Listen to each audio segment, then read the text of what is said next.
Good morning, everybody. It is a chilly morning out here in Deadwood, South Dakota, and I decided, you know what, it's time to do it. It's time to do a quick review of the K&M XDS Maverick Turbo RR 4-seater. My name is Gable Mihai. I'm a lifelong Floridian student pilot, a lover of the water, a lover of fishing, and a lover of hunting, and a little bit redneck. So come on, and let me take you along these SoFlo adventures. This is the 2023 version, so it is the new as they come. We got it and it had 1.2 miles on it, and I absolutely love this vehicle. This is actually technically my car here in South Dakota.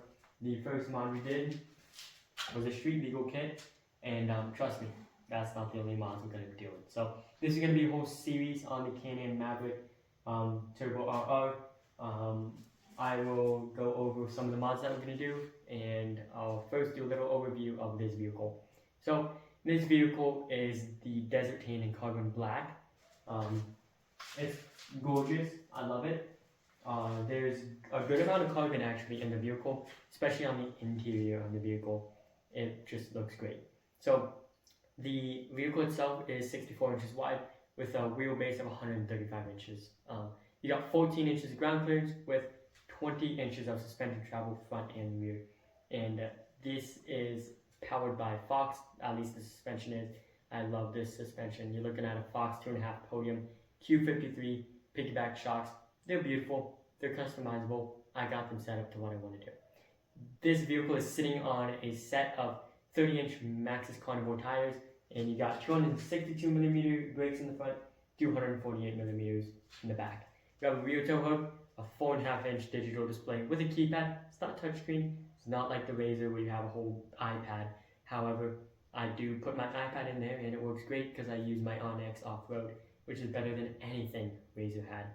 Now, this is being powered by a 200 horsepower turbo RR engine built by Rotax and an 850 watt magneto into the rear. So let's go in and get into some specs, and let's do that. Actually, first, I'm going to go over some of the mods we're going to do. So, starting off, the first thing that's ordered, and I assume the first thing that's coming in, is a speaker system. This vehicle does not come with speakers. It's basically a bare bone when you buy it. It's basically the vehicle, and that's it. Everything you need to start driving, not drive comfortably. So, we're starting off, obviously we have the street legal kit. You need that because we drove it from down in Spearfish up to where we are right now in Lead. And we're going to do a speaker system, which is going to mount up in here with 4 speakers, and then a subwoofer under either the driver or the passenger seat. I'm going to assume it's the passenger seat, just because I want nothing to be under the driver's seat, for safety reasons, obviously. So we're going to be doing a 10-inch subwoofer with a 400 watt amp. I'm sorry, it's been a long day. 400 watt amp, and then we got 6, and then we got 2 6-inch and 2 10-inch speakers. So 4 speakers in total with a built-in amp into that, and then Bluetooth, AM, FM radio. So I'll show y'all. I might do a video of installing that. I don't know, but I would definitely do a review of the audio system itself and what it did to EQ it. So the next thing we're gonna do is, you can see here the doors are a half door, and when you're taking this bad boy out in the snow, even in dust, and I'm wearing boots, I'll wear my boots normally when I'm driving this, excuse me, but they sell doors that cover from here down to here, so we ordered those so it'll block any snow or dust getting in there, and when you're ripping around in the snow, you don't want to have your feet covered in 2 feet of snow. Else you won't really be able to feel your feet, and your brake pedal and gas pedal won't be as touchy and reactive to what I would love. Next thing we're doing is fender flares. So again, when you're sitting in here ripping around going 70 down a dirt road in a trail, you don't get blasted by mud right in the face, and it does make it look a little more aggressive, which is also something that is very nice. So yeah, fender flares, front, back, obviously 4 doors, and yeah, that's going to be fun. I'll probably do a video of installing that and if they're really worth it. They are all coming straight from K&M. You can buy cheap alternatives, but I personally, if I'm gonna do it, I'm gonna do it and get, you know, the best in the business. Personally, if you want, I personally would get something off of Amazon, but it's not technically my vehicle to modify. It is my parents. They're just letting me use it, letting me modify it how I want. So I tell them what I want, and they'll order the parts, and we're getting some Canon stuff. So the next thing we want to do is a roof rack. This, unlike a general Ranger or a Defender or anything in its class, it doesn't have a trunk. So we're gonna do a roof rack where you can put some bags or anything on top of it you want. So this season I'm going bow hunting. I'll stick me and my friend's bow up there, and she can have her rifle if she wanted to. And yeah, we'll put some fishing rod holders on the side, because you know, this channel started out as a fishing channel, and it is still a fishing channel, but I haven't got to go out much. But I'm hoping I can here in South Dakota. But put some rod holders up there so you don't got them sticking out of the back if you got 4 people in it, or it'll just be easier handling. So rod holders, gun cases, bow cases, spare tire, which you do need in South Dakota just because there's so many rocks, but that's sort of in the back of my mind as of now just because of something about the tires, which I'll show you in a second. But we'll do that, and we're going to do a light bar on top, so when you're ripping around at night, you're not, you know, practically blind. Although these headlights, they do a great job of lighting up the dark.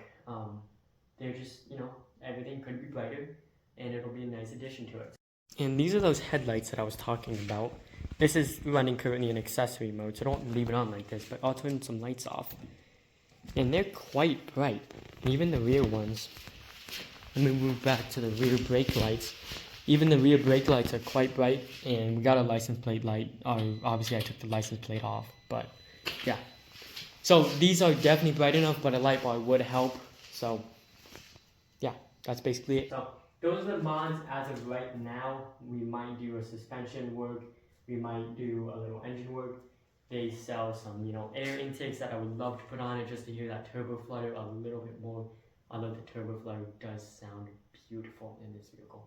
So let's go ahead and get into some specs and stuff like that. So yeah, let's go ahead and I'll shoot you over to the side of the vehicle and we'll work on that. Right, coming over to the side of the vehicle, you can see the chassis a little bit better. I already gave you a little bit overview of the chassis in the introduction, but we're going to go a little bit deeper into this. You again have a 64-inch wheelbase and 64 inches wide and 135-inch wheelbase. You have 14 inches ground clearance and then 20 inch suspension on those Fox podiums. You have DPS, which is dynamic power steering. You got 3 modes: a minimum, a medium, and a max. I personally keep it on the minimum just because that's what I'm used to driving. I drive a 1996 Celica GT 25th anniversary, and I absolutely love it. However, it doesn't really have a power steering in it. It does, but it's not great. So it feels, in the minimum, it feels exactly like the Celica, which I love because I drive my Celica everywhere, and it's my dream car. I absolutely love it. And if you guys want to see some content on me upgrading it, doing mods to it, let me know. I'll go ahead and shoot those out for you. Although it is down in Florida, so that'll have to wait. You're looking at a 14-inch aluminum rim, which again, it's sitting on those 30-inch Maxxis carnivore tires, which are an 8-ply tire. So when I say 8-ply, I'm not talking about plywood, I'm talking about the thickness of the tire. So there's 8 different layers of rubber in that tire that's holding the air in. So that's why I said over there, why you don't specifically need a spare tire as of right now. Just because I'm not personally doing any rock crawling, I don't find that fun. I find going down a trail, going 60, 70 miles an hour, drifting around it, entertaining. And I feel like that's the best way to trail ride, and just blasting through mud. So that's why I have my suspension set up the way it is, with just a higher rebound, and yeah, just keeps me on the ground better on those bumpy trails where there's rocks, but there's trees and roots and mud and everything like that. Everything that the side-by-side is built for. So these 8-ply tires are going to be a lot less prone to puncturing just because they are so much thicker. So in the previous models, like the 2022 and 2021 versions, they are 4-ply, and those I've heard got popped quite often out here. We have a road and a trail system called Camp 5, and that's where I normally ride, and there's just a bunch of rock gardens. And if you hit a rock on the sidewall of your tire in those 4-plies, it just got sliced. I had a buddy, and she has a 2021 version of the Maverick X3, just a 2-seater, and she popped 4 tires in one day. She did have a repair kit on board, which we're working on getting. We're just looking for a good one around, a repair kit for your tire, which helped. And I would personally get one of those before you invest into a spare tire. But we are going to be investing in a spare tire soon. You have a rear tow hook in the back in case you do get stuck in mud, but you're going to have to be really mud bogging out of here to get stuck in there, because you can put it in 4-wheel drive and you just turn and burn out of it. But yeah, that's enough said about the chassis. Let's get to the power system of this vehicle, the 200 horsepower Rotax turbocharged engine. So let's go ahead and move to the back and show you around there. So let's go. Now, coming back to the rear side of the engine, I will probably be picking up my camera here in a second, but I'll give you some of the specs of this. So down in here at the rear is where the engine is stored, and you have a 200 horsepower, again, Rotax advanced combustion efficiency 900cc turbocharged triple cylinder engine, which is liquid cooled with integrated intercooler and a high performance air filter for that turbocharger. The transmission, you're going on a PD drive primary and quick response system, or QRS-X CVT with a high airflow. And your speeds, you have a low, high, neutral, reverse, and park, obviously. And your drivetrain is a lockable front differential with exclusive smart lock, true 4-mode traction system, 2-wheel drive, 4-wheel drive, and obviously a front diff lock with that trail activation. Power steering, you have that high torque tri-mode, which is also called that DPS. So let's go ahead and take a look around here. As you can see here, it is mainly going to be encased in this high performance plastic. It will not melt, it is very sturdy, and it's not really a plastic, but it's very nice. So up there, you have your shocks. These are beautiful, and you have a long aluminum shock arm coming right back to this giant Maxxis tire. Absolutely gorgeous. You have in here all of your stuff. This is your exhaust system. I know people get new exhaust, but this one just sounds beautiful. And in a second, I'll give it a little cold start for you guys. You can see you got your double wishbones back here, and here is a better view of that giant 900cc turbocharged engine. Absolutely gorgeous build, and I love it. And here's that exhaust system running all the way back. So let's go ahead and maybe run inside of this vehicle. Now, quickly before we get inside, I want to talk about the braking power of this vehicle, because brakes on a vehicle like this are extremely important when you're coming around a dirt road coming 60, 70 miles an hour, and you want to just tap your brake and get a little drift in. So in the rear, we have 248 millimeter vented hydraulic disc brakes, and you can sort of see the system in there, but it's hard to see just because it is a side-by-side and everything needs to be just hidden in there and nice and sealed, so you can sort of see that up front or in the rear. And now in the front, we just have a bit larger brakes coming in at 262 millimeters, so you can see them even a little better there. As you come to the front, you can see that system in there. And now in the front, again, double wishbone suspension, orange suspension, and you can see up here you have that differential set up there. And I also want to talk about the suspension while we're up here. So the suspension obviously is that Fox suspension with a good amount of travel, and these you can adjust. If it'll focus here, you have a high-speed compression, and you have this bolt up front which will let you adjust your compression, your rebound, everything. So I have this set up for trail riding, not specifically rock crawling, but it'll do that. And I have the rebound set a little bit faster than normal, just so when you're hitting that bump and whatever, it'll get you back on the ground as soon as possible. So let's move on inside. Now, these doors can look a little bit confusing because they don't have door handle, but it's actually on the inside here. You pull this thread and it pops right open. As you step in, you are met with an extremely comfortable bucket seat with a 4-point harness that has that nice Can-Am logo on it, and these are extremely comfortable to sit in. And I left a hat in here, don't worry about that. A little bit muddy too. So here's that display I was talking about, and when I turn it on, you'll see what is on there. And then we got some switches here for your two-wheel drive, your four-wheel drive, and your front diff lock. Trail active, and then your trail. This just locks the front diff when you're doing it. And here's your DPS mode. So you got minimum, medium, and max. Drive mode, there's an eco and performance. Personally, I like to drive in eco mode, if anything. So yeah, let's go ahead and do a cold start, and I'll put you guys into the back. Alright, so here's a cold start of the Maverick Turbo Auto.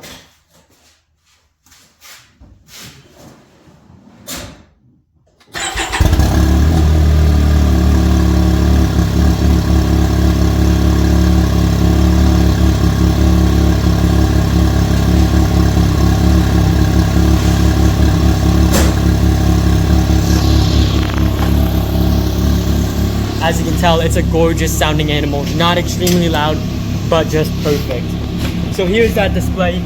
You have your RPM, miles per hour, your driving setup, four-wheel drive with that, and then we just have it in two-wheel drive lock diff. You got your time, GPS, and fuel, and how long you've driven. So let's go ahead and turn this off, and boom, quiet again. So they give you this key here, and they give you two keys. This is actually the performance key, but they also give you one that locks it to like 20 miles an hour. So, as you come in, these harnesses come up just like this, here, and then on the sides here you have a little tab, just like an airplane. Pull it, and you're locked in. And this is an extremely comfortable harness. I could sit in here all day with being very comfortable. These seats do move forward and back. They don't go up or down, which, okay, could be a problem if you're extremely short or extremely tall. I'm only 5'5". I have no problem driving this. This steering wheel here does rotate up and down a little bit. I have seen on the 2024s how it's telescopic, which would be amazing, but it's okay. I absolutely love this vehicle. And as you know, there are going to be a lot of modifications put into this, and it's going to be a whole project for me. I got this as obviously a trail vehicle for people. I want to take some friends, some family, and I'm very excited to start this new project here on this channel and with myself. So I cannot wait to share it with you. And if you guys have any tips and tricks on how to drive one of these, anything that you would add on to it, please let me know. I'd love to know. And in the next week or two, I'll be popping out new videos on modifying this thing. So guys, stick around. If you want to see more, subscribe. And, share it with a buddy if you think it's cool. Thank you guys so much. And, as always, peace.